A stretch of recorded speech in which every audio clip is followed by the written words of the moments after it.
சின்னமணில வந்துட்டு போலியன் சார், நானும் கஸ்தூரி, ஸ்ரீவித்யா அம்மா. இதுல வந்துட்டு அவருடைய மாமா பொண்ணு. இந்த கேரக்டர் பண்ணேன் நானு. இதுல ஒரு சாங் கூட இருக்கு. எனக்கும் அவருக்கும் வந்துட்டு you know very well Napoleon sir வந்து is a very tall person. நான் வந்து அப்போ வந்து இன்னும் கொஞ்சம் குட்டியா இருப்பேன். அதில ஒரு சாங் வந்துட்டு சாராயம் வேணாங்க சாமின்ட்டு அது வந்து அத போட்டு, போட்டு, போட்டு, போட்டு ஒரு பீரியட்ல ஒரு வழி பண்ணாங்க அந்த சாங்க. அது வந்து எனக்கு வந்து 104 டெம்பரேச்சர் அந்த சாங் பண்ணும்போது.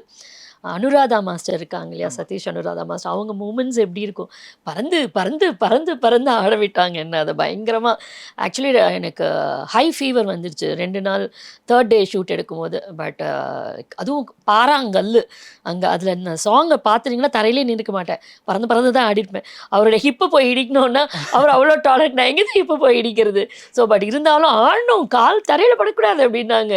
அவ்வளோ இதுவா பண்ணிட்டு அந்த சாங் ஒரு நாள் பிரேக் எடுத்துட்டு, அந்த ஃபீவர் கொஞ்சம் செட்டில் ஆகணும்னு சொல்லிட்டு, நெக்ஸ்ட் டே பெரிய கொப்பளம் வந்துருச்சு அந்த கால்ல.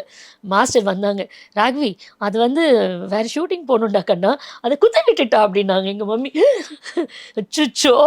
குழந்தைய குடுத்தா ஒரு வழி பண்ணிடுவீங்க போல இருக்கு அப்டின்னாங்க. சும்மா விளையாட்டுக்கு சரிங்க. சொன்னாங்க. அந்த சாங் அப்ப ஸ்ரீவித்யா அம்மா வந்துட்டு ஃபர்ஸ்ட் என்ட்ரி ஆவேன் நானு. என்ட்ரி ஆகும்போது அவங்க என்ன பார்த்து பேசி, செல்லமா பேசுவாங்க. Very nice to work with such a legend person Srividya அம்மா.